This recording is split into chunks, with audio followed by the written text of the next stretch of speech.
I think you're muted. All right, are you able to hear me? Yes. Okay, all right. Good evening, everyone. Thank you for joining us this evening for our first of a series of 6 webinars. Thank you for joining. Mariah, just let me know if there's more people coming or everyone has been admitted and we can get started since we're already 5 minutes into our time. Yes, I think we can get started. Okay, all right. Waiting on Michael to join. Okay, all right, okay. So good evening, everyone. Welcome to our panel discussion on to raise or not to raise, understanding investor criteria and expectations. Let me just quickly, okay. So today we have a fantastic lineup of experts from across the investment and startup spectrum. We've got three of them joining us right now, and then we will have we're waiting for one more investor to join us as we get into the program. So each brings a unique insights that will help us navigate the sometimes tricky waters of funding, growth, and scaling. So I'll start by introducing our first speaker in no order of importance, really. It's just who I'm seeing first in my screen. So first off, we've got Njavwa. Njavwa Mutambo. He's a serial tech entrepreneur who's built a diverse portfolio of ventures across logistics, food tech, and AI as the co-founder and CEO of Canteen and the founder of Top Up Mama and Musanga Logistics.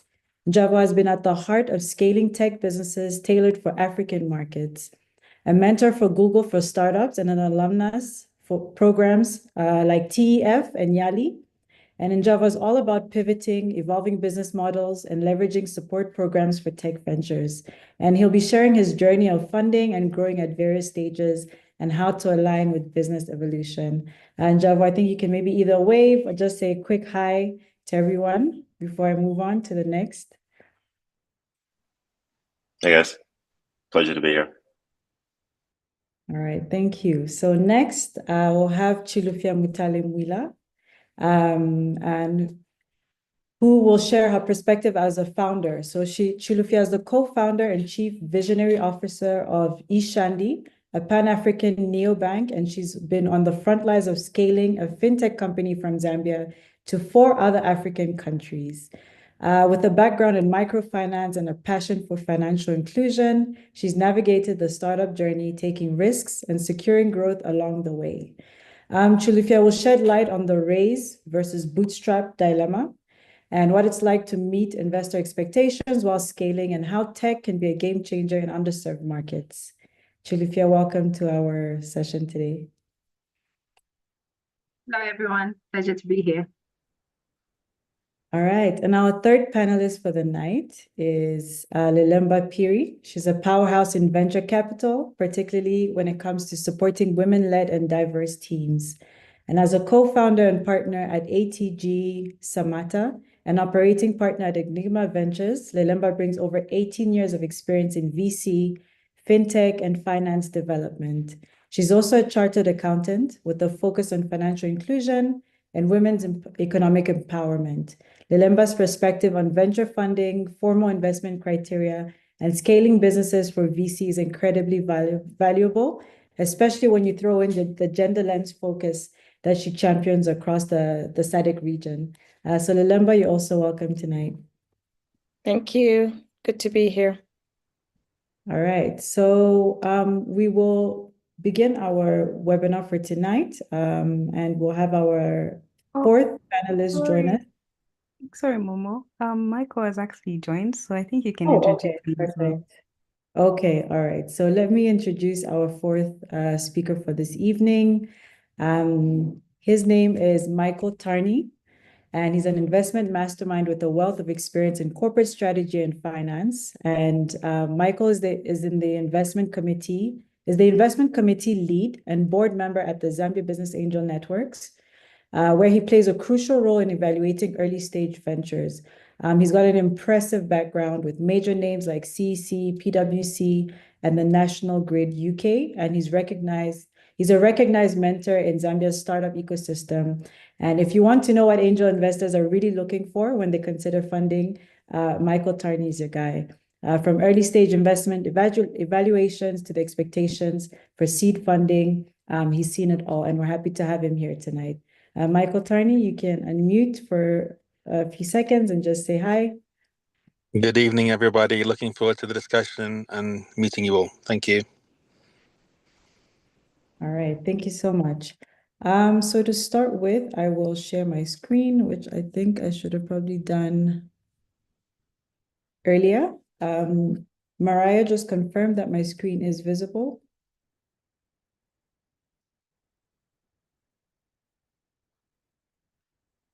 Yeah, okay, perfect. All right, so before we jump in, my name is Momo Mubila Kakoma, and I'll be your moderator for tonight. I work at BongoHive, and I work with the team that supports entrepreneurs from idea up until investment stage. So our objectives for this evening, one is to assist founders in evaluating if fundraising aligns with their startup's goals. Two, to provide insights into investor criteria and expectations within the Zambian context. And three, to share practical advice from seasoned investors and successful founders. So I've already introduced the panelists for tonight, so we'll move on our context. So this session is based on, as I previously mentioned, it's a 6-part series. So this is the first of our webinars. And it is based on the Founder's Guide to Fundraising in Zambia, which is a guide that was developed by GIZ Make IT in Africa, Brighter Bridges, along with BongoHive.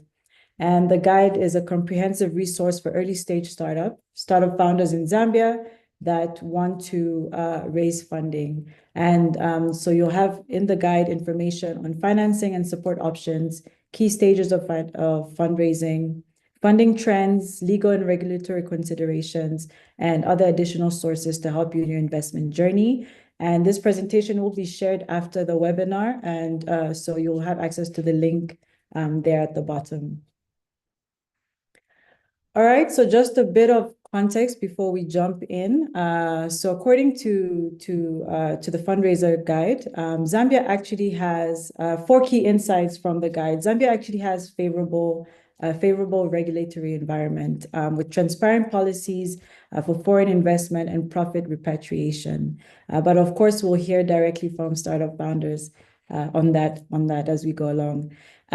So there is funding available at various stages. So whether it's from angel investors, VCs, private equity, so it's slowly growing locally within our ecosystem. So the startup ecosystem is very much concentrated in Lusaka, although it is expanding. And there's increasing support for women in business and financing and supporting women businesses to grow and to scale.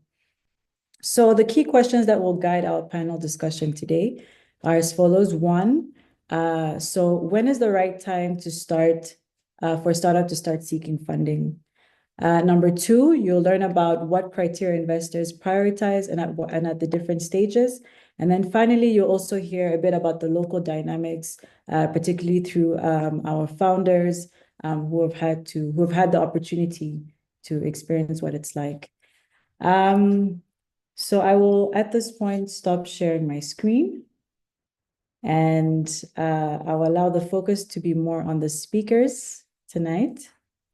And my first question will actually go to all the panelists, and feel free to either raise your hand or just unmute if you'd like to be the first one to speak. So first of all, we'd like to find out, in your experience, what are the most critical factors that a startup should consider when deciding whether to raise funds? So very foundational question, and let's start easy before we dig deep into the details. So this is a question for anyone that would like to go at it. Feel free to jump in. I can go. All right, thank you, November. Sure thing. So definitely first thing is the type of business that you are growing. This is critically important because there are different types of businesses and therefore they would attract different types of financing. You could have the one-man show, side hustle type of business where you are just growing something on the side. It could be formally registered, but you don't want to grow it into a big thing. And so for that type of business, it's absolutely fine not to ever consider raising financing. You can grow off your own steam. There's the small business, your mom and pop shop, your filling station shops, your B&B that you might have, and you don't think of expanding to a second location or a third location. Again, for that type of business, there's different funding available. You could maybe just take out a loan to expand and get out of it in a more definite time frame.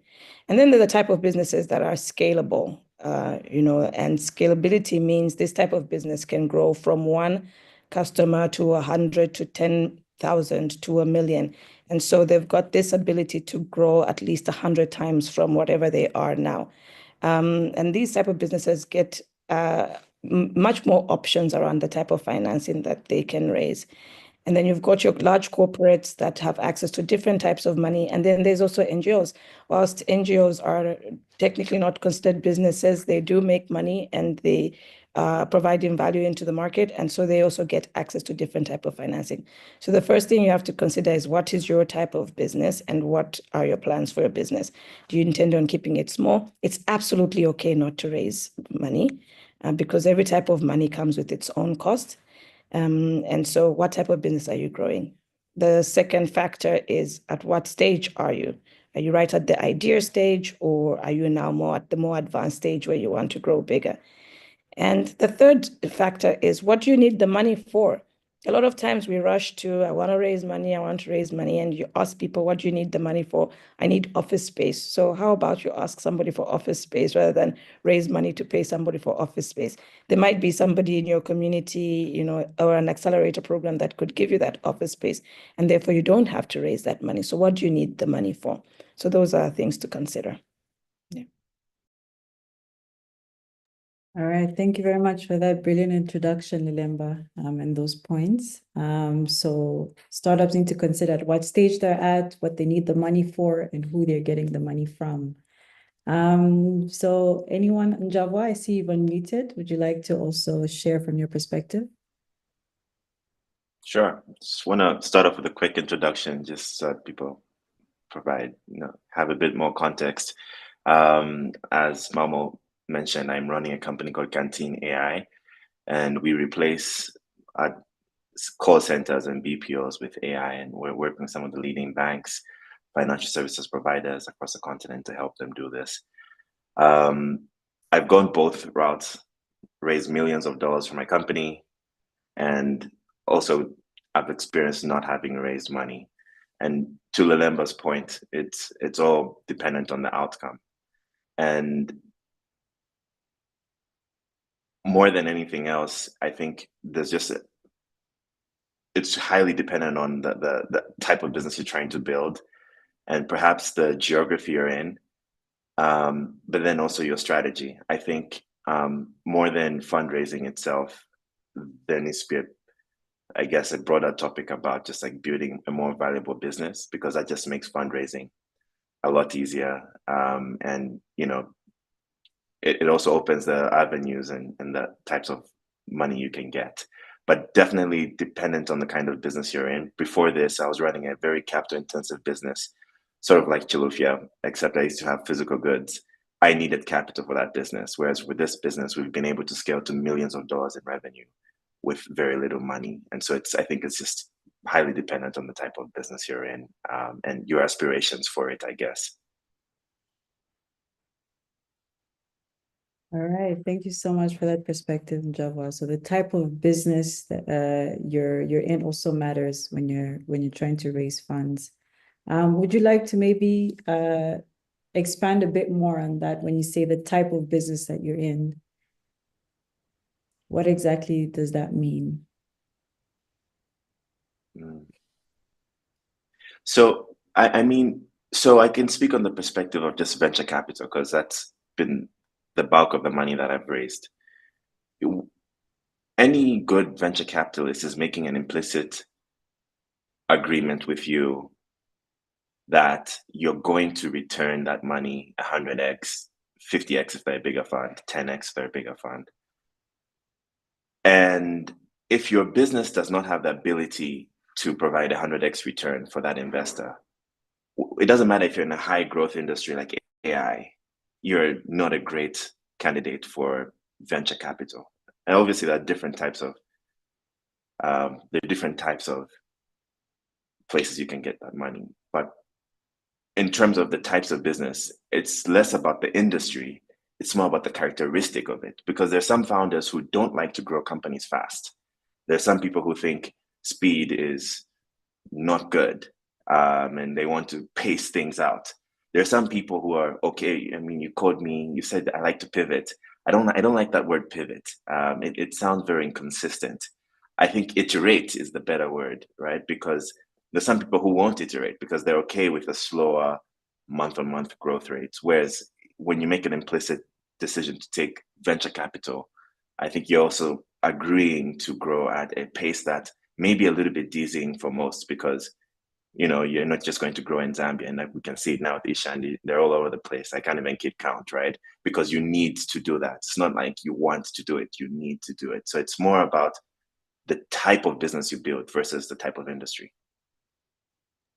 Yeah, I think thank you for setting that foundation and that context. I think that speaks to, what is a startup and what is a traditional business. And this is sometimes a space that we don't really understand. And startups are really more positioned to scale, to grow fast compared to, traditional businesses. So it really depends again, like what you say. So thank you for sharing that context. Chilufia, I saw you had your hand up. Would you like to also share your perspective before we move on to the next question? Okay, thank you. I agree with what the previous two speakers mentioned around the kind of business. And so from my experience, it really boils down to what it is that you're trying to do, what your vision is, what your goals are, why for you starting your venture, your startup, and also what kind of scale you're looking at. So if you're really looking at growing patiently without the rush, like Njava mentioned, then there's no need to even rush. I've seen a lot of founders who I've met over the period who prefer to bootstrap and just chase after contracts and customers and not really chase after investors and fundraising. And then there's always this misconception around raising money being a validation of your startup success, but it's actually not the case. It's just a medium, a tool you're using. It's like a resource you use, one of the resources that you need as a startup to basically scale. And so if your kind of business is capital intensive, there are also multiple options that you may use. And it's not only just raising funding that can help. But for fintechs like ours, we needed to raise at the time because we also needed to build the team. So the raising really is not about the products or service offerings, but also building the right kind of team that basically gets to where you want to go. And so what's critical and what we need to understand as founders is when is it the right time?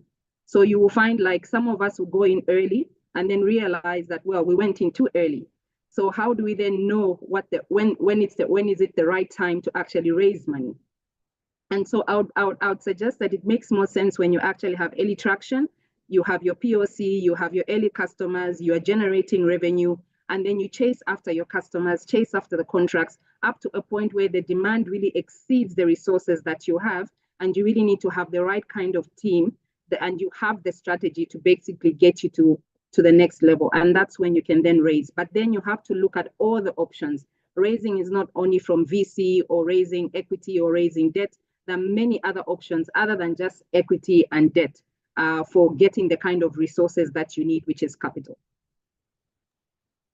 Thank you for that, Chidifia. You actually touched on what my next question was going to be, which is what are some common mistakes that startups make in terms of timing their fundraising efforts? So you did share and you talked about, ensuring that your demand, right, supersedes your capacity so that you actually have the need for the money. Is there anything that you want to add before maybe I go to Njava to also speak from his perspective, and then we can hear from one of the investors? So some of the common mistakes I've seen and also that we made ourselves is by not having the right investor and founder alignment from the get-go. Because the perception is that every person who's giving out money basically is aligned to what every startup needs, understands every sector, every industry, what you're doing. We have this perception that they are experts in their field and they know it all. You know what I mean? Like the way we look up to our parents, they know everything. And so having that understanding of it's not everybody that knows everything. And as a founder, we need to, as founders, we need to understand that if I'm looking for capital, what else are the funders also providing, the investors? Is it just the money? Are they going to be visible? Are they going to be present? Are they going to create a platform for me to accelerate and to scale? Are they focused on my growth as a leader?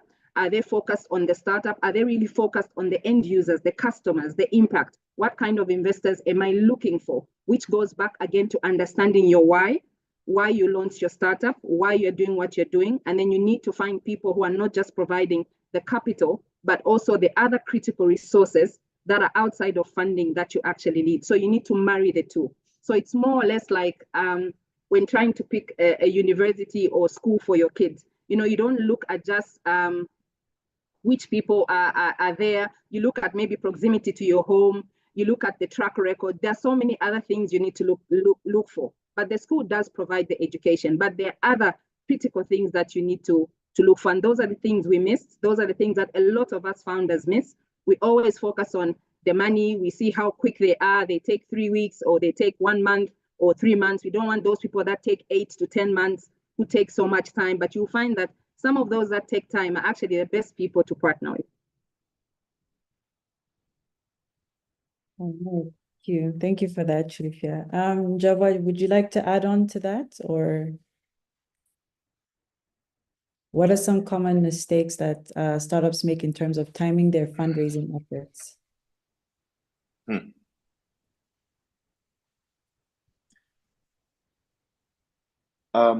So I think one of the biggest misconceptions with financing, I've come to learn myself, whether it's financing a business or selling your business, is that we underestimate the role of the market. So what can be a mistake in 2025, in 2021, when everyone is dishing out money, was an excellent move. So the role of the market and where things stand in the market has a greater impact on your ability to fundraise than your skills. You could be the best fundraiser, but if there's no money coming to your geography, you're in a tough space. So I think just understanding the market you're in. If you're going out in downtown Cairo Road, Lusaka, looking to raise $10 million, you're not going to raise it, right? But if you do the same thing in a different city, you might. So there's just a market factor there. But then I think something that's important to this group here is actually just building a company people want to fund. Most people don't have that. And I say this a lot over the last few years. I've been angel investing in Zambian companies. It's that people don't understand the scale of competition for some of these big funds. One, right? Like there's just so many opportunities these people are seeing on a day-to-day basis. And if your design isn't great, your product sucks, you have 0 customers, the one customer you have is paying you 100 kwacha, but you're passionate. I'm sorry, that's just not strong enough to give people the confidence to part with money. And so there's just like the understanding that build something that people actually want to finance. Part of it is understanding what's going on in the markets. But I think that first piece is just like a lot of companies are not getting financed because the truth of the matter is they suck. And no one is saying it. Simonza is not saying it. You're not saying it. These companies actually shouldn't get money. If they got money, it would be a big problem for the capitalists around the world, because how would we finance those companies? So my point here is we have to first build something people want. And then the last piece is you also have to just understand there's a process behind it. Actually, if you mentioned, you have to run a sales process when you're fundraising. You can't just run a process for a whole year saying, yes, they got back to me on the due diligence we did last month. You're never going to fundraise, because for the most part, people part ways with money mainly because of fear, not because they love you. Fear of, if I don't invest in these guys, somebody else will. And running a process is a way that you can control that process so that everybody you speak to is in the same period. And we just raised money a quarter ago, and same thing. Reach out to a handful of people saying, I'm going to be fundraising on the 17th of January. I will send you information then. If you're interested, let me know. If you're not interested, no worries. Happy to stay in touch. The week of the 17th, all your meetings are scheduled for that week. So that everybody knows, this is, if you don't move, somebody else will. And usually they do. So I think it's those three things. Market plays a huge role. It's hard to raise when there's just no money in the market you're in. The second thing is you have to build something people actually want. Most people aren't. And I feel like that's the thing that we also have to address. Like, most of these companies just aren't strong enough. And then the third thing is it just has to be a process. This is not a process. It's not love. There's a way that people finance. And so if you let them control the process, one, you're not instilling enough of your own, confidence in that. And then two, it just doesn't inspire fear, which is really why people invest. It's not love. People invest in people they hate quicker than they invest in somebody they love, if they're scared enough. All right, thank you, Njava, for those points. I think Yeah, of course. hello?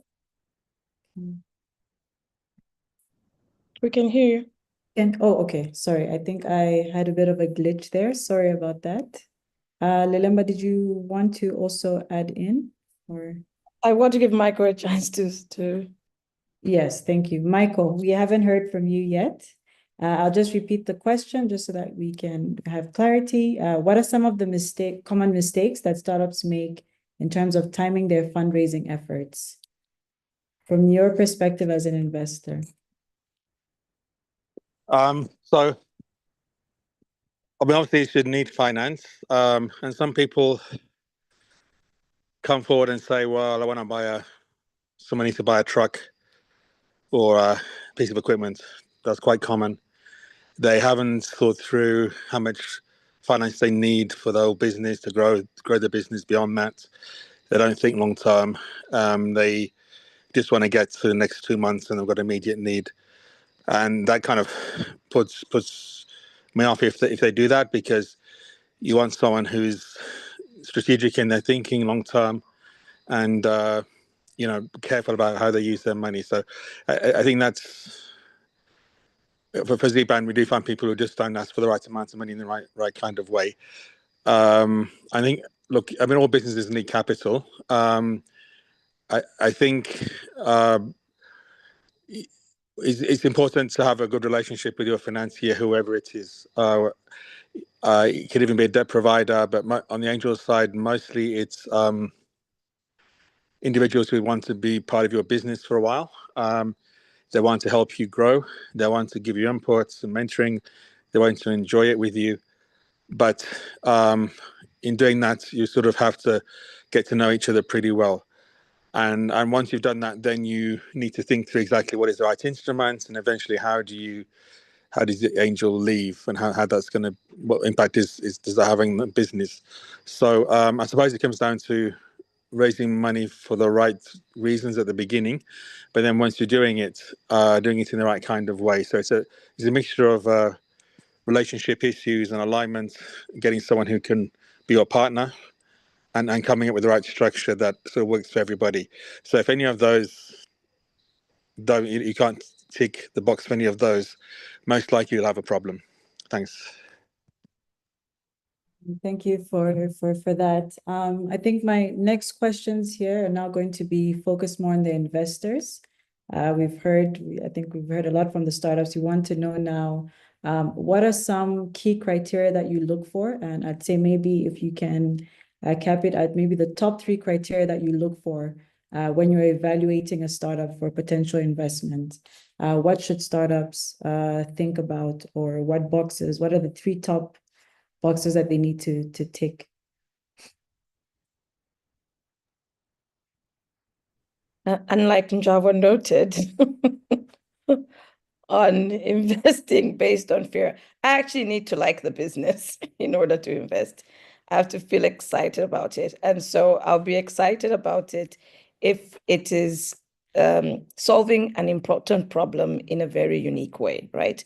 I think one of the issues that we have, particularly in small entrepreneur ecosystems, is that the minute a person does one thing, you've got 6 people just trying to do the same thing with absolutely no differentiator, right? So even if I'm looking at a fintech and there's 20 of them all doing lending, what is the unique feature in each of them that makes me excited that this one could be a winner? So I want to see, one, a big enough problem that the startup is solving. I want to see, 2, that they're doing it in a very unique way. And I want to see, 3, that there's a large enough market that will actually make money. It shouldn't be a problem that's just irritates you and your 5 friends. It should be a problem that actually impacts a big enough market that we all believe that we've got the possibility of actually exiting this business with some money at the end of the day. And so for me, those are my 3 big things. And then there's our basic criteria, which is around we need to have diversity in the team. So we want to see some female leadership and ownership. We want to make sure that your business is not harming planet, people, or animals. But those are to do more with our thesis than what we're looking at in a business that makes it attractive. Yeah. Okay, and I know Michael touched a bit on this before, so I just want you to maybe highlight some of the things that are complete red flags for you as well when it comes to investing. What are some of the things that you avoid? Oh, so I don't invest based on ideas. Ideas are a dime a dozen. Everybody's waking up with an idea. We've got so many problems on the continent, and everybody's waking up with an idea. So I don't invest in ideas. There are people who will be excited about somebody's idea and could potentially give you money. I'm just not one of those. I want to see traction. So I want to see that you've actually made progress in what you're doing and you've put your back into it, and now you're seeing some movement. And then I'm interested in looking. So for me, the red flag is just the pie in the sky when somebody's just like, this is going to be big, it's going to be massive, but they haven't done anything about it. That's number 1 red flag for me. The second red flag is, I guess, not having a big enough vision for where you want to grow your business. And it's absolutely fine. It just makes the business not investable, right? I want to see where you are seeing your own 100 times growth before I can put my 2 cents into you, because it is your business. And at the end of the day, you're the one who's going to have to make that happen. And so if your vision and ambition for the business is small, it's just about subsistence, that's absolutely fine. It's just not investable for me. Yeah. So those 2. Thank you. Michael, and I'll get back to you. Could you maybe share how your expectations differ when you're investing in early stage startups and those at a later stage? What are some of the differentiating factors? Okay, so yeah, for an early stage, you're looking for the drive of and the qualities of the entrepreneur. So it's extremely tough to have a startup. You want someone who's totally committed in their vision, totally believes in your vision.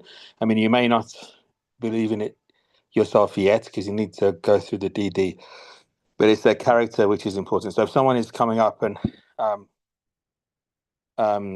proposing a new business, but they already have another business that they're doing and they're just trying it out, and it's sort of somewhat half-hearted, or it's an idea or whatever, it comes across. So if the entrepreneur is really sacrificing their own life, they're full-time on the business, or most of the times on the business, and they've sacrificed their own resources, that's important. And I think the ones I've invested in, that's been true for all of them.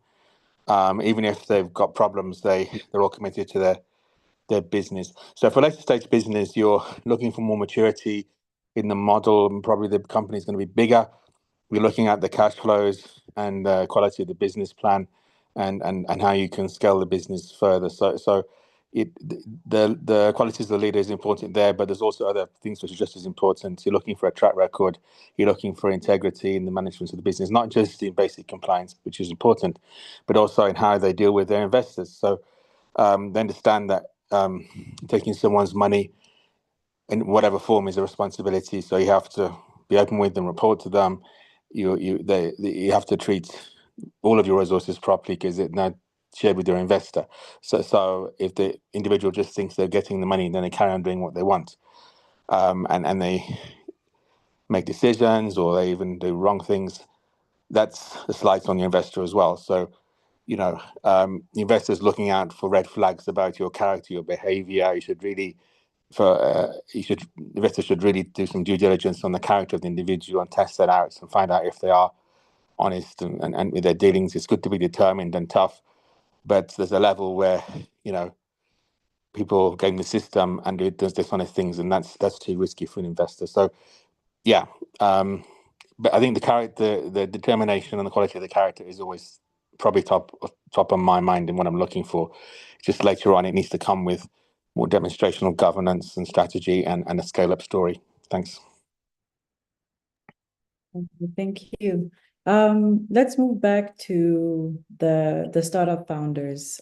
So now that we understand the timing, when we should look for money, what type of money we should raise, we've got a bit of a background on investor expectations. Now we're getting to the point when a startup is now preparing to fundraise. Let me start maybe with you, Chilufya. What were the most important steps that you took to prepare your startup for fundraising?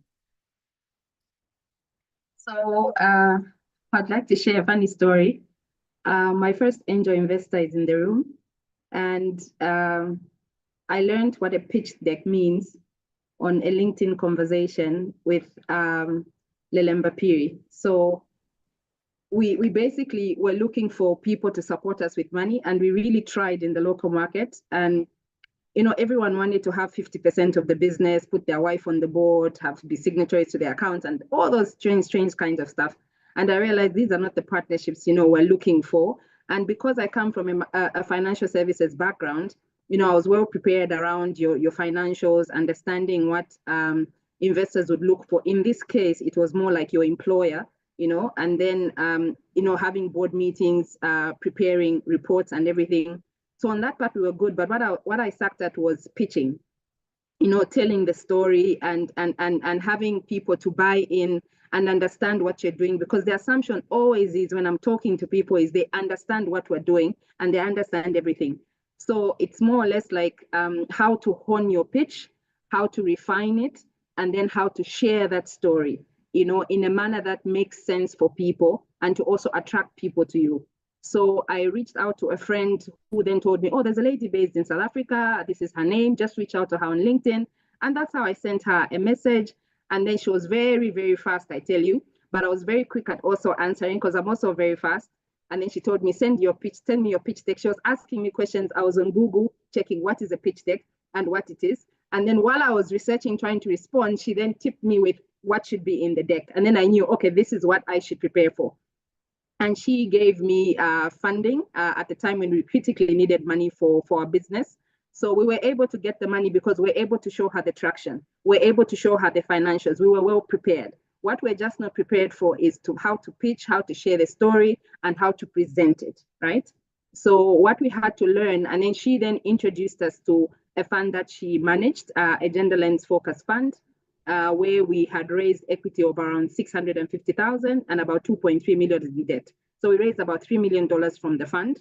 And how we then prepared ourselves and how she prepared us for the same was really around many other things beyond just the financial preparation of your information, but about telling your story. And then what are we building? And then what do we envision? And at the time, I never envisioned building a Pan-African challenger bank. What I envisioned at the time was providing, access to financial services to people that needed it the most. And then when I was describing the problem and what solution and what we would do, they really simplified exactly what I was saying in a storytelling format. And for them, I think the support then I got was around telling the story, creating your brand and sharing it, and then how you then amplify your voice. So that's something that I didn't know was really, really important. I thought it's just the numbers. As long as people can see it, they can see the traction, and that's the only thing that mattered. And also, we realized that investors invest in the founders and not just the business. So I realized that the things we had done before, like selling our house, putting in all our funds, our car, selling it, and to fund our dream, they saw that we had put skin in the game. And the fact that we risked it all, that gave them the comfort that they can also risk their own funds to invest in this business that was barely 12 months in operations. And also coming from a market like Zambia at that time, honestly, it was rare to have businesses that would have just been operating for like 12 months and then raise funds. Most businesses would take like 4 to 5 years. And also, like Javwa mentioned, you have to understand the markets. So if there isn't much flow coming to your market, and then you might end up spending 2-3 years, not because your business is not viable, but because there isn't that flow to your market for funding. So it just, I don't know, I would say the timing was right for us, and we managed to secure funding. And I think we were lucky because it was a gender lens focused fund. And so maybe it created an advantage for us.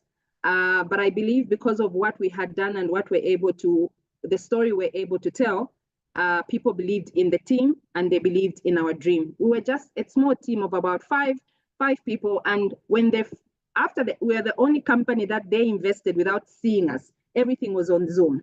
So that was in the beginning of the COVID era. And it just so happens that when they came for the on-site visit post, she said, if we had seen this business like your physical office, I don't think we would have given you more than $50,000. I remember her words very, very well, and she took a picture of that place. But the issue is around, the point to that is the storytelling. So because of the storytelling, they gave us the funding based on their belief in what we sold to them. But had they seen the offices and just the physical appearance where we were based in that tiny place, they would have not given us more than $50,000, but they gave us $3 million.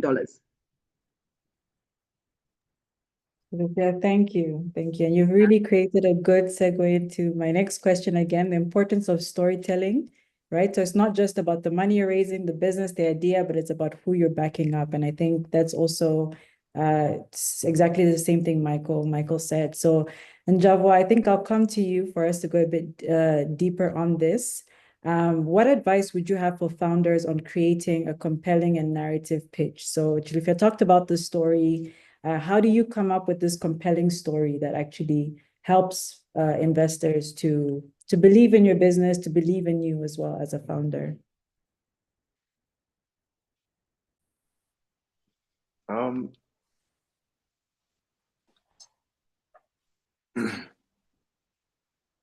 So I just want to go back a little bit. I think it's an important point that shouldn't be missed.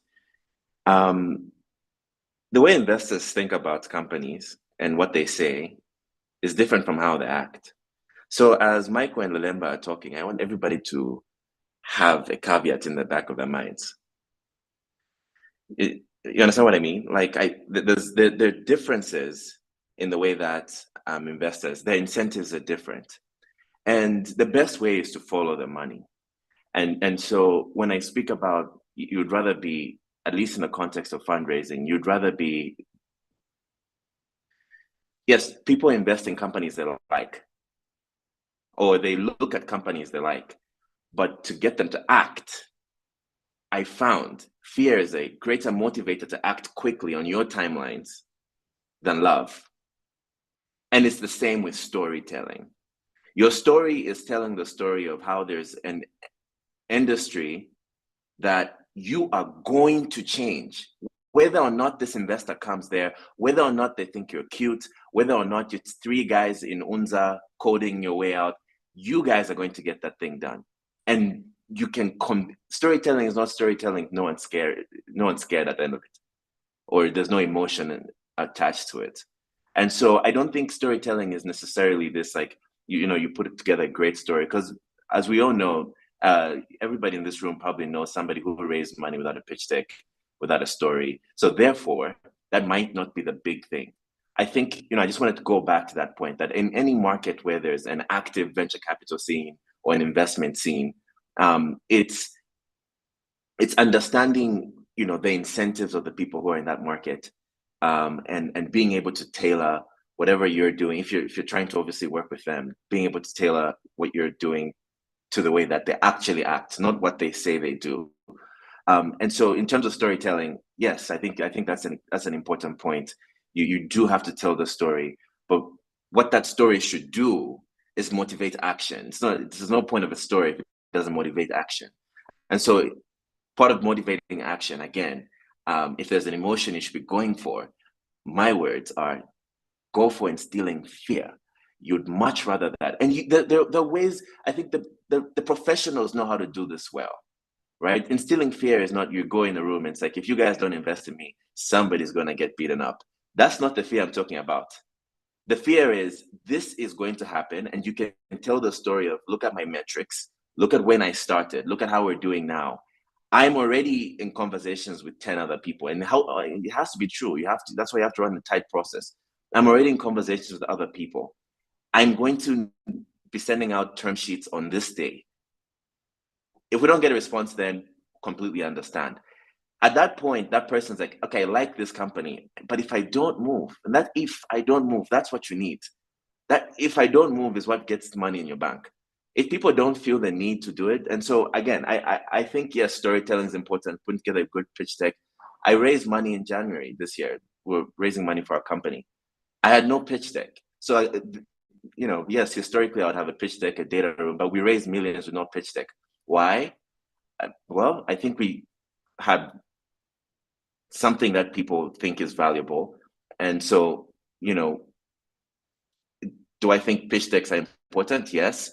But I think what's more important is showing the trajectory and being able to share it, but then instilling fear.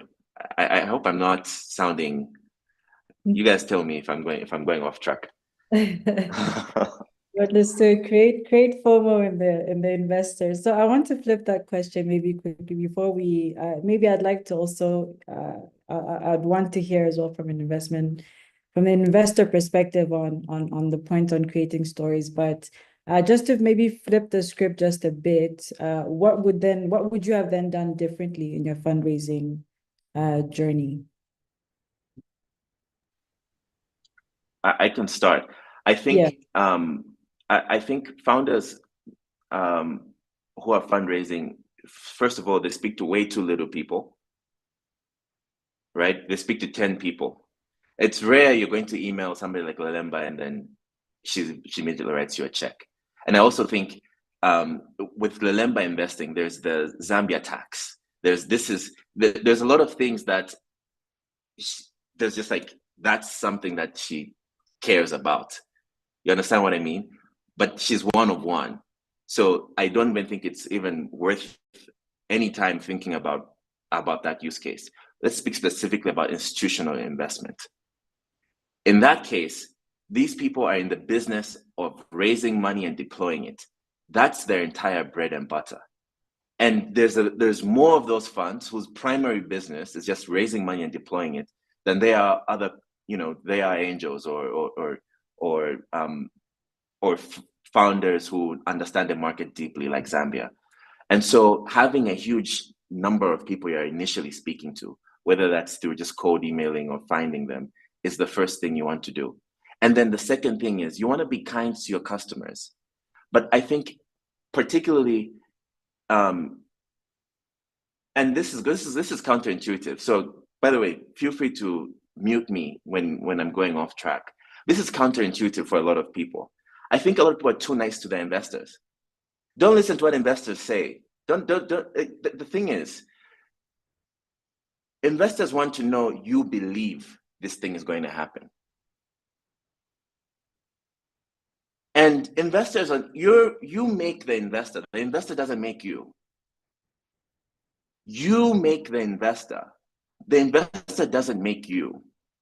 And so if your company is truly the 100x that you think it is, why are you calling the same investor 7 times a day? Then it's you're not communicating that in your storytelling.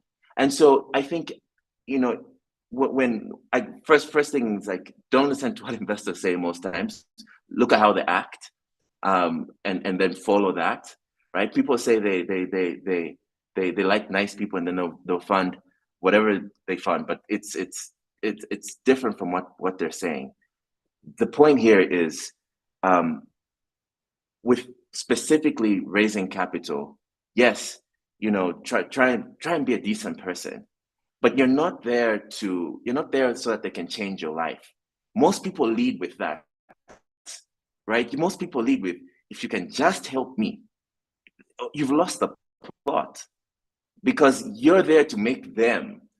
They invest in you, and you go back to run the business. And so if you don't have this crazy belief in your business and you can act it out, you've already lost the plot. So, I think that's what it is. People don't have enough of a top line of people that they should be speaking to. So they're dependent on one or two deals taking place, which already is a problem. Even in sales, if you only have one client, you're in problems. So you need a huge number of people that you're speaking to.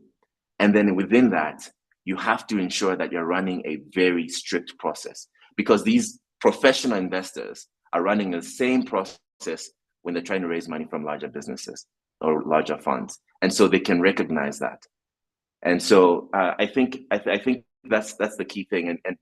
And obviously, it's everything's different for different investors, because these are people at the end of the day. Some people over-index on non-commercial parts of your business. And if you're a highly commercial founder, don't speak with them, right? We've had investors say, you guys don't have certain things for your business. We don't even pitch them anymore. We just know this is not, the business model doesn't align with what we're doing.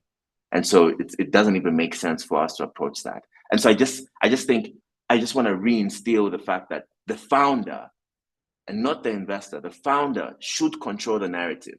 You are the thing that makes this entire ecosystem work. And so if you're going there and you're weak to begin with, you've lost, because that same investor has spoken to 10 people in your industry. And if you're there, woe is me, it's over. You're gone. And so I think that's an important piece to highlight. And it might be counter from what people say, but I've learned not to trust what people say. I just follow the money. Where's this money going? Okay, how does this money get there? This founder is not a nice guy. Why did you guys finance it? Okay, you are afraid, clearly.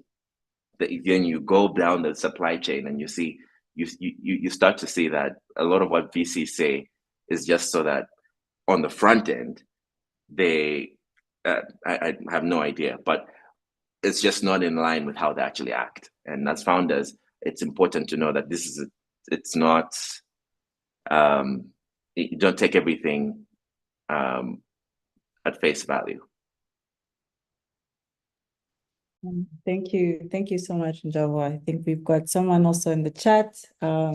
Great point there, but hard to implement, but definitely a great point. So maybe later we can talk about maybe more practical steps on how startups can get that type of confidence, right, and that type of experience to be able to approach investors in that manner. And I think I'm looking at time, and I do want to leave enough time for the startups to ask some questions, but we haven't heard so much from Michael Tarney. So I'd really like your input on just the discussion we've had around creating compelling stories, versus creating fear, right, in investors, and how do you, where is your stance on that? What is your perspective? What is your approach? Okay, so I think the investing industry in Zambia is fairly nascent. I mean, I know in the VC industry generally across the world, it's very competitive, and people want to be seen to following the best deals, and they're scared of losing a deal and that type of thing. And I guess my experience in Zambia is that we don't have enough capital in the market yet to create some competition where we have a surplus of capital over the deals that are available. So people are allowed to pick and choose what they want. But what I do think I've seen is that, at least on the angel investing side, most investors like to invest together. So if one is by themselves, they may some are, but mostly you find there's two, three, or more investors. So if one comes in, maybe there's a lead investor, others like to follow them and invest as a group and share each other's sort of burdens and ideas and mentoring. So that's what we tend to find in the Zambian market, at least from the angel investment side. So the Z-Band tends to invest in startups mostly, or at least companies that are a couple of years old. I mean, personally, I like to see some revenue and product and some level of success. Some are startups, but they're all fairly small. But by and large, most investors would rather invest as a small group and sort of get affirmation from each other about whether it's worthwhile or not. So I've noticed if one investor goes shows interest in a company, a few others will say, "Oh, I'm interested too." But if no one does, nobody does at all. But anyway, coming back to the story, I think one thing I would encourage is it takes time to perfect your story, and the story is important because it explains who you are and what you're about. So even if you don't succeed the first time, it might be that it's not quite the time's not quite right. Maybe you haven't got to MVP or it's a little bit too early.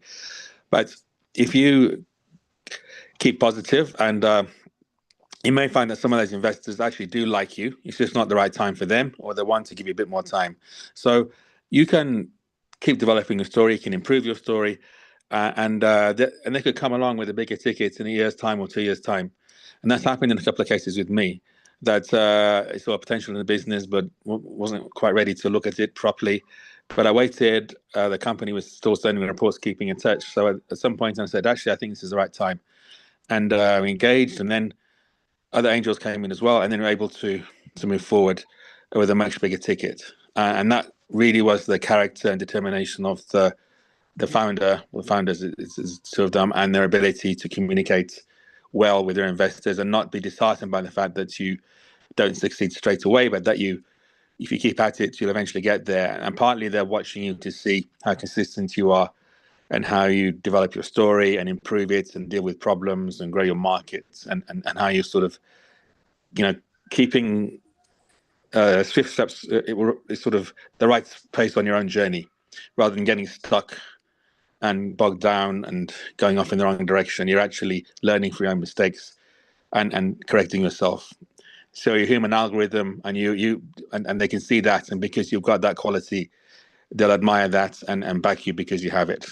So I think those are some perspectives I've got from the angel investor side in Zambia. I know in bigger markets, you probably have a much more professional driven markets and bigger tickets. But in Zambia, where we have got an emerging startup scene, which that's how I would describe it at the moment. Thanks. Michael, while we still have you here, you've touched on actually where I wanted to go next, and I'm loving that about all the speakers.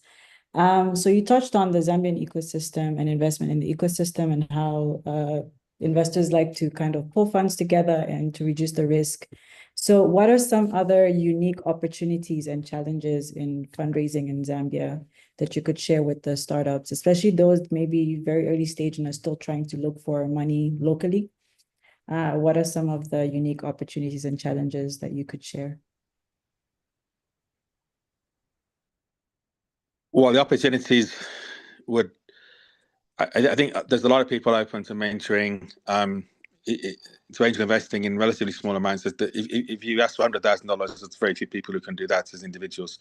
If you're asking for there's quite a few, $1,000, there's quite a few people who can do that. So it's about sort of understanding the appetite and the capacity of the people to invest. As you sort of go through the process, and start the process. Sorry, just repeat the question again. Listen carefully to the words.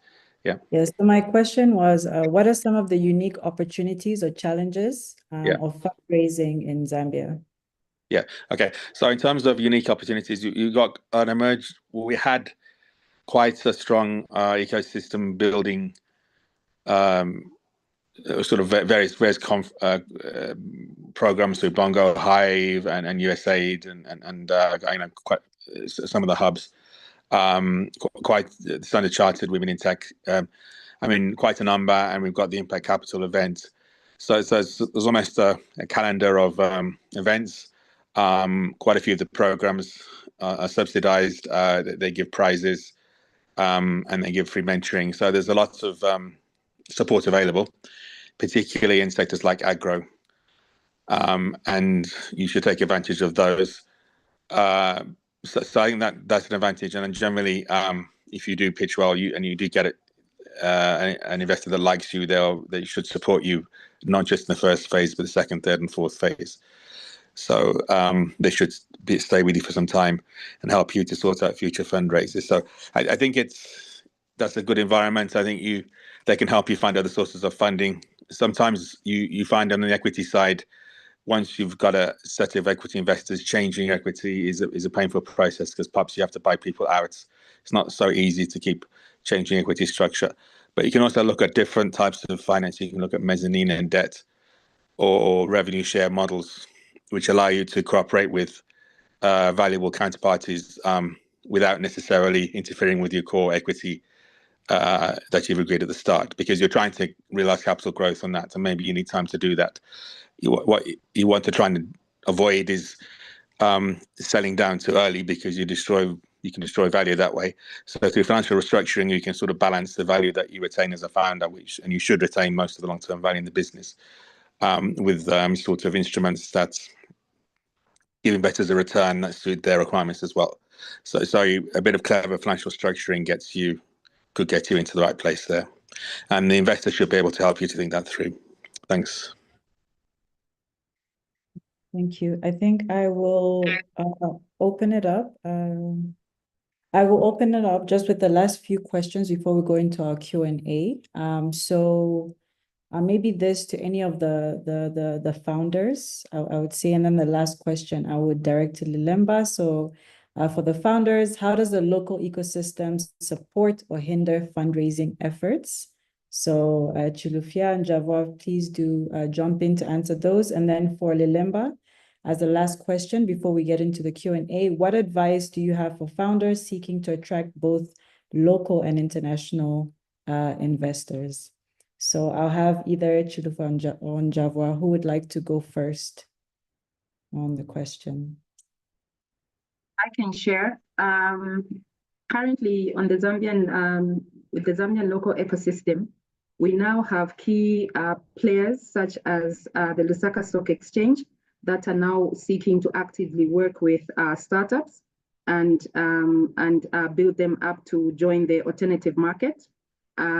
This is the alternative. The AIM is more or less like a platform that is less stringent in terms of requirements, that can allow for startups that might not meet the financial requirements to get on the main market and get the right kind of legal and expertise from brokers that can help them raise that money. And so you will find that if we're looking at raising money, the pool shouldn't just only be limited to angel investors or corporate ventures through competitions. There's so much effort that really goes into accelerator programs, competitions, these training programs, where at the end of the day, especially for those startups that don't walk away with any financial, like any money, it becomes, very demoralizing for a lot of startup founders. And then this is where you go from one training to another training to another training. But basically, we have a lot of overtrained, over-accelerated startups right now. And most of them, what they really need is just a support system that can help them with capital. So what we're now seeing is collaborative efforts from the stock exchange looking to encourage startups to get on the stock exchange, where they can raise money from in a regulated and stable manner. And then also it helps also build the startup to become, better in terms of corporate governance, how their reporting is done. It might require you to do a lot of admin, but the thing is, if you raise that kind of money, you'll be able to hire the right kind of people that can support you and your startup. And then also we are seeing now more of the growth with Zambian, where it's now more structured in terms of regular meetings where you can actually go to Zambian, you can pitch we have the network growing and expanding, and where we have more people joining and actual investments being made. And then we see, particularly with the BongoHive, what I love about it is the fact that they bring in various corporate ventures that support. I mean, the program we participated in, the FinTech for You Accelerator, really shaped the business model that we have, because we went through a human-centered design technical facility assistance with the UNCDF. Ideally, at that time, back in 2020, had we gone on our own to the UNCDF, we would not even have gone through those security gates. I mean, it's even difficult to just pass through security, right? So what more even having them train you without even you paying? So it's these kinds of platforms that they provide where they connect you. We had free legal expertise from Musa Dudia. At that time, we couldn't afford to pay, legal services with Musa Dudia. So there's so many things that, the local ecosystem is now working on. What I would really appeal and hope is if we can now bring in the policymakers with the investors, so that we can have now a platform that looks around how do we work on the macroeconomics, so that even the cost of these funds are actually attainable, sustainable in a market like Zambia that is already deemed as high risk. Thank you, Chilufya. And Javwa, can we have your perspective on how the local ecosystem either supports or hinders fundraising efforts? Yeah, I think, something that a lot of what I've been saying doesn't apply to angel investors. Like, don't instill fear into your angels. They don't have time for that. They're mostly investing in you as a founder. And where Zambia is right now, majority of the financing you get is from angels, right? But if you're dealing with people who are managing other people's money, and the vast majority of fundraising happens from people who are managing other people's money, that specific flow is different. We unfortunately don't have that many in Zambia. And so you have to either get good at LinkedIn or get on a plane and go network. Getting good at LinkedIn is a lot cheaper, and Twitter, right? Building that network for yourself. And just, there's no substitute to building a huge number of people in your contact base that either have money or manage other people's money. And so, when I hear the term local ecosystem, the local is Africa. Zambia is a part of Africa. So from day one, your default has to be, at least mentally, that it's the entire continent. I think there's obviously a place for localized, but I think Chilufya's business is a perfect example of how in one country you could scale. But if you're a technology entrepreneur, or you're in non-regulated industries where anyone can get in, sticking to one market is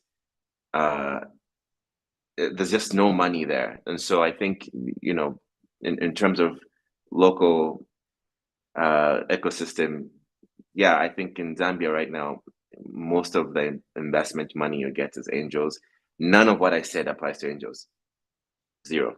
But most of the money out there is managed by institutions, people who are managing other people's money. And they have their own mandate. Some of them have to invest for ESG. Some of them have to invest for whatever it is, right? Finding the universe of people that can finance your business and just going deeper in that market. There's no substitute for that. And I'm yet to see an exemption to that. I just think your universe is Africa at a very minimum, not Zambia. Thank you so much for that context, and to everyone. And before we move to the Q&A, Lelemba, are you ready with your contributions on the question around advice that you would give founders seeking to attract both local and international investors?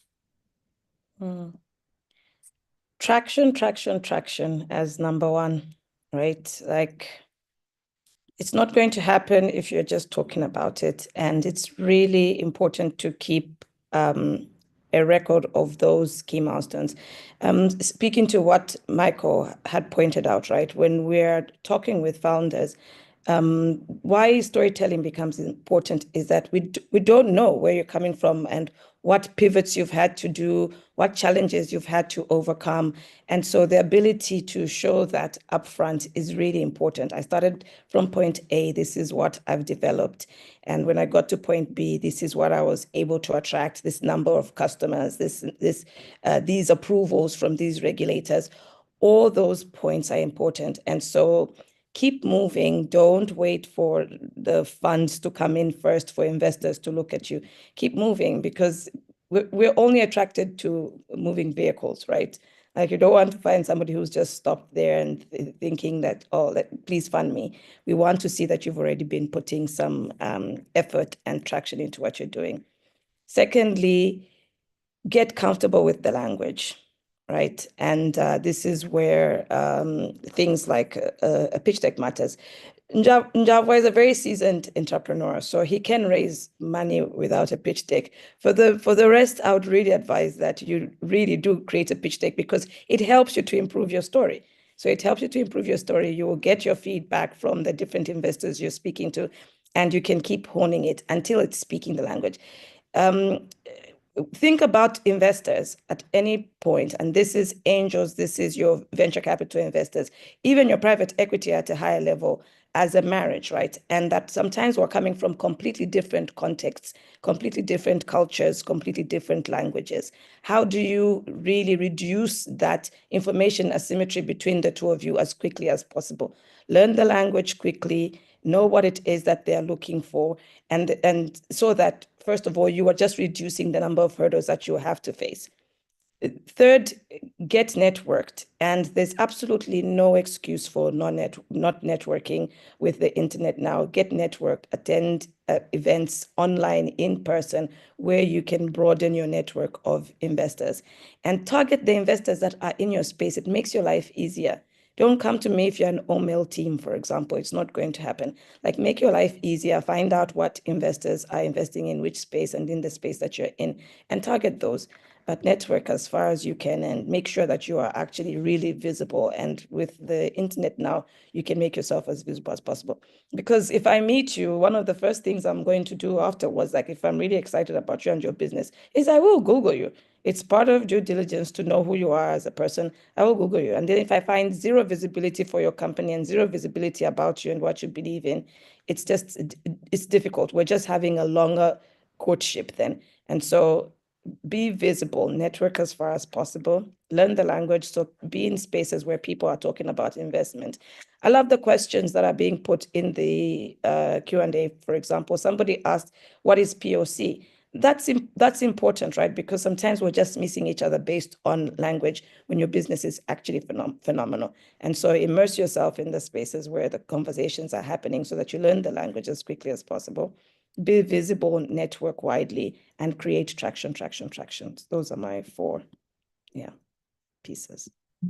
Thank you so much. And without taking up more time, I will open up the floor for the Q&A session right now. And we've got, so to the audience, please feel free to type your questions in the chat.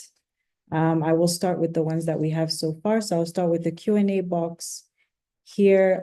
Joseph Bunga says, Njavwa, love the points on investors. What are the 3 most questions you would use to check fit with a potential investor as a startup?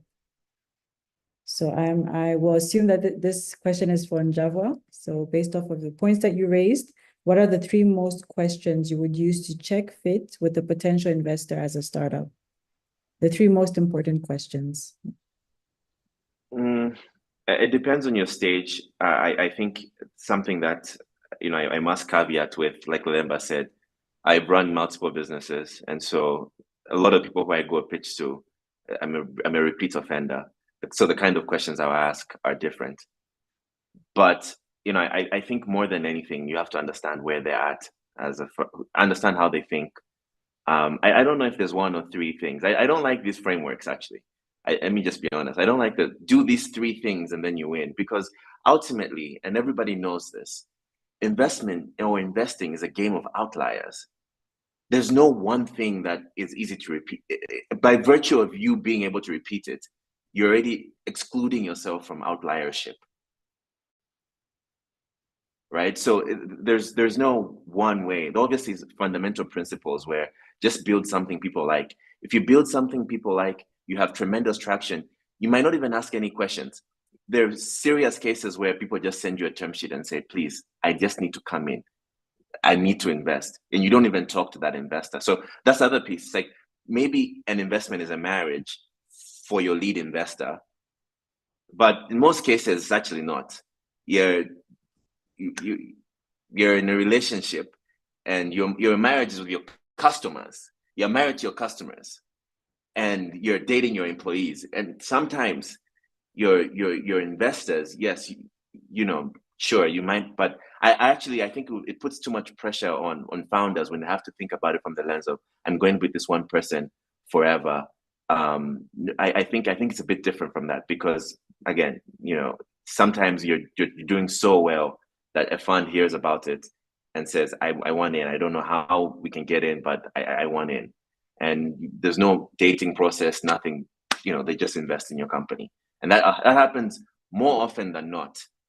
Actually, there's a lot more oversubscribed companies that get that because of just the sheer attraction. So the point here is there's no 1, 2, 3 questions. I think that's not, I would lie. I think the politically correct thing for me to say is ask these 3 things, but I don't want to waste your time.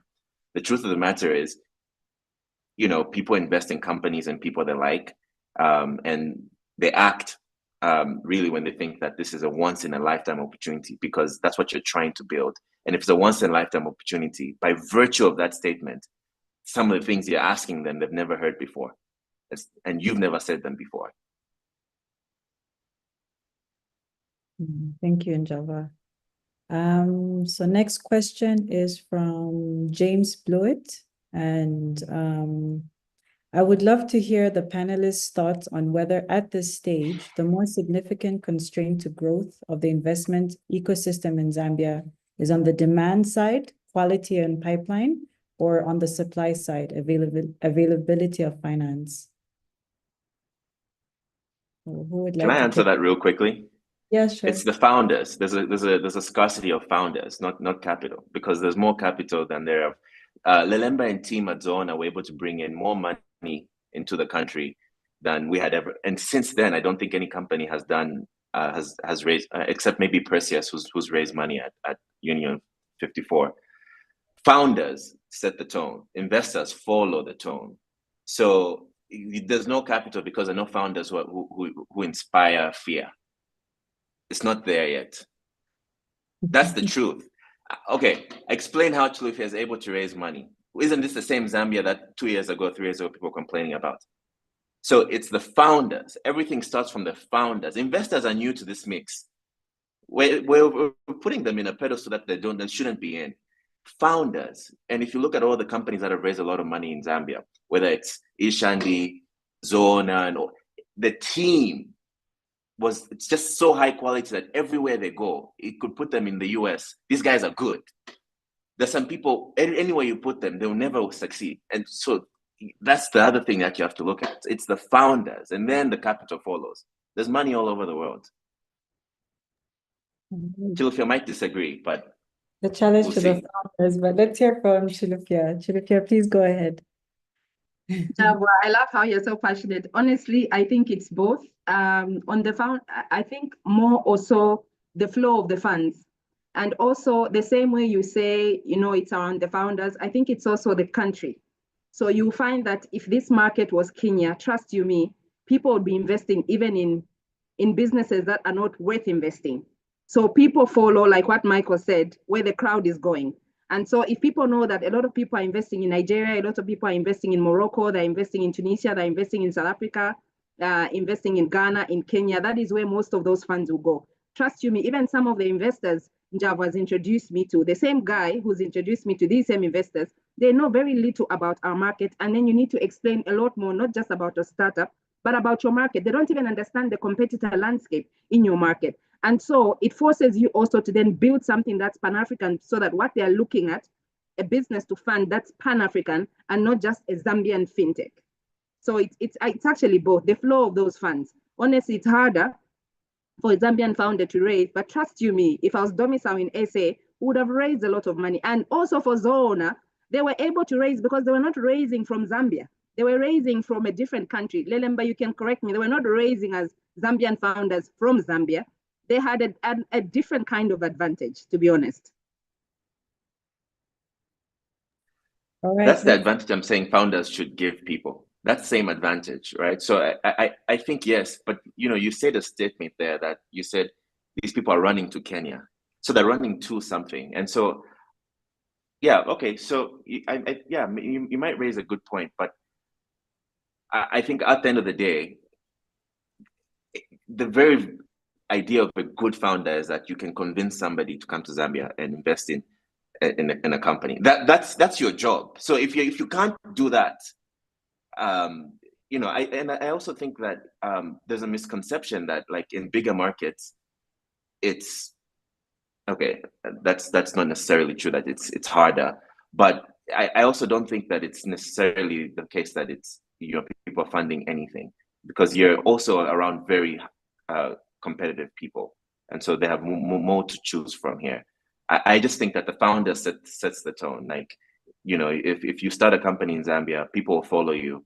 And if you're a strong founder, you would have networked, like Lemba said, right? You would have done that because that's part of your job. It's not separate.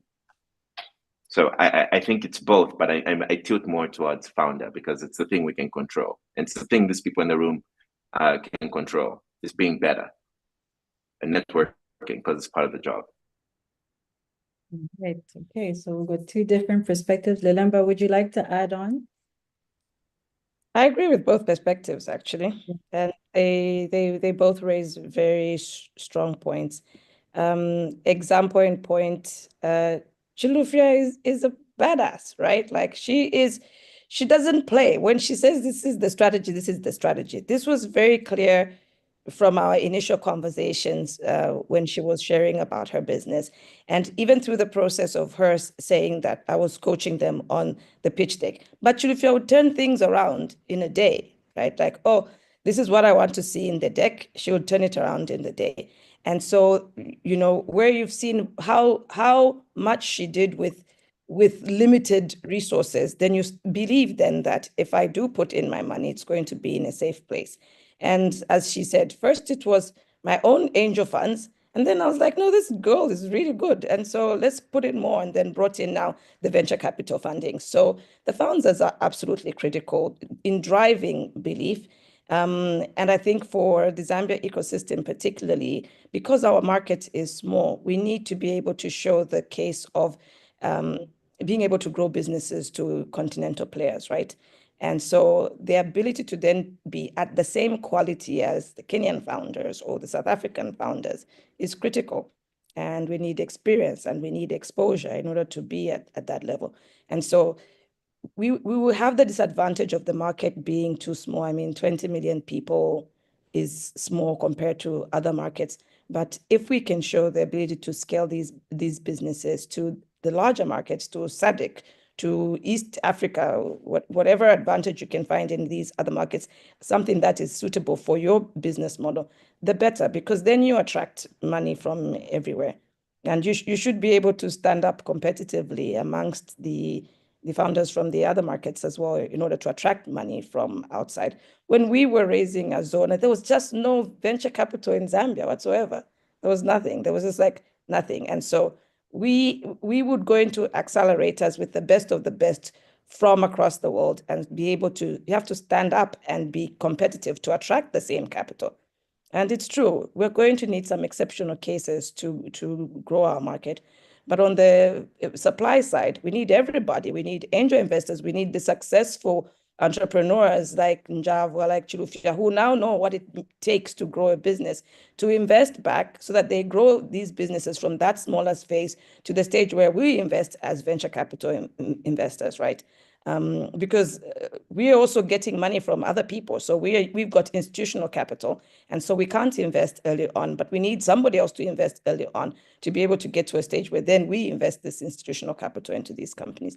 And so from both sides, we need some improvements. So definitely on the supply side, particularly at the earlier stages, but also some really good founders would make the market very exciting. So I agree with both perspectives.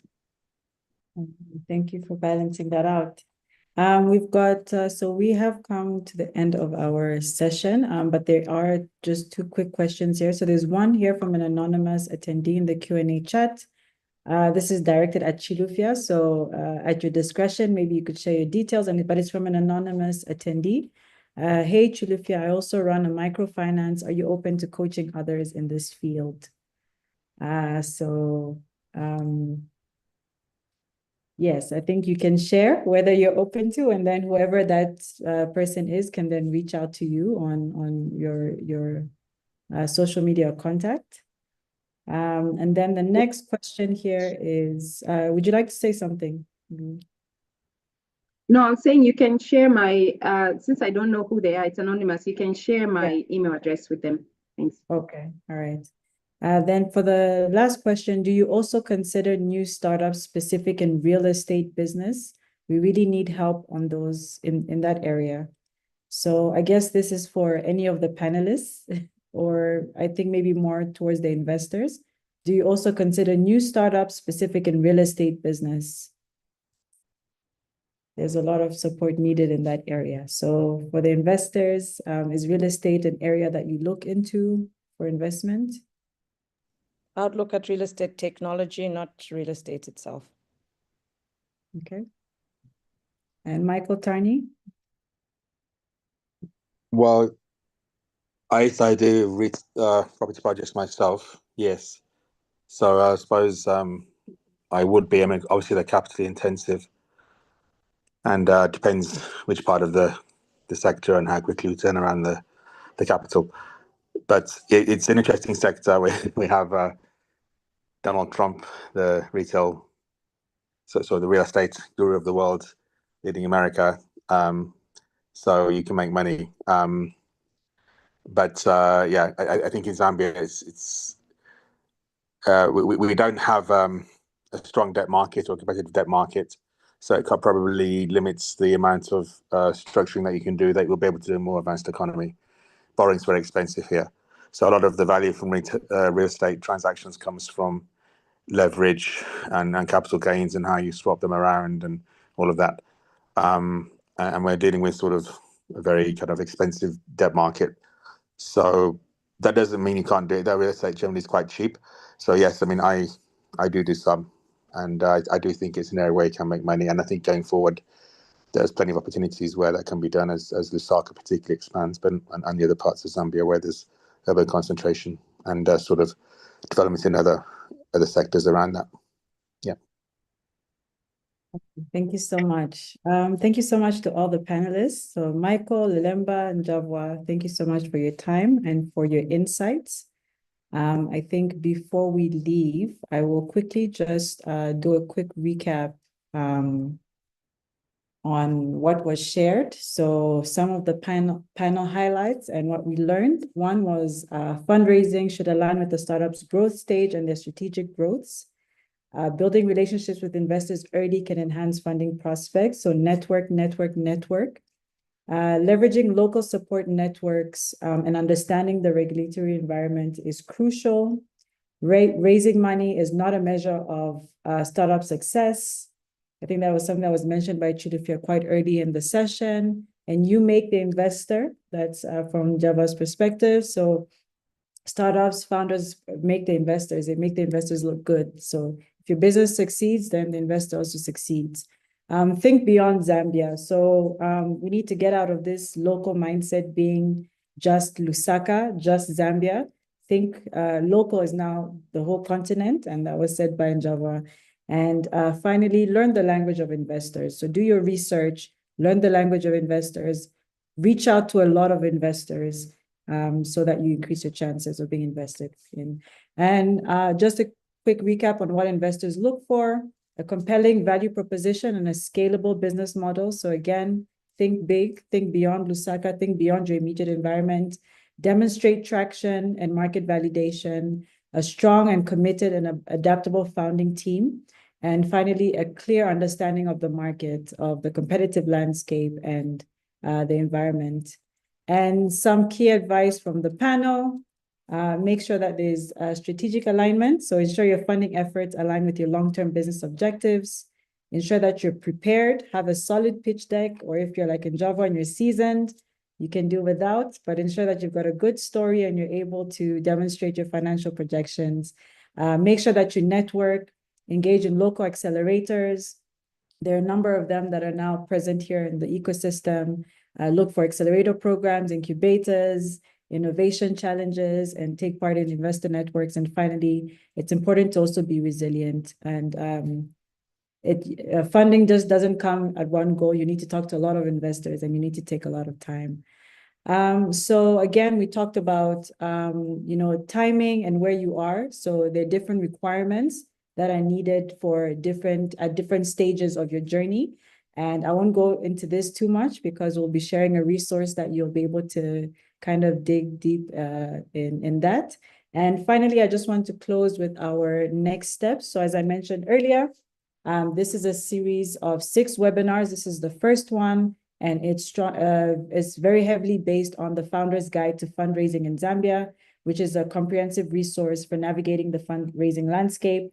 And we'll be able to share the link for that so that you'll be able to read more on that. But we still do want you to join these webinars because that's where the discussions in real time are happening with actual investors and founders. Make sure you join local support organizations, so incubators, accelerators like BongoHive, there's Jacaranda Hub, there's WEAC, and there's others as well. Get connected with the Zambia Business Angel Network. They've got pitching sessions every month. And finally, just continue learning, attend workshops, webinars such as these. We share a lot of information and a lot of resources here and networking events. So that's it from me. And thank you so much to all the panelists. Thank you for your time. Thank you for your insights and your continued support to the ecosystem. And I hope this was very valuable for everyone that joined the session. So with that being said, I think we can bring the session to a close.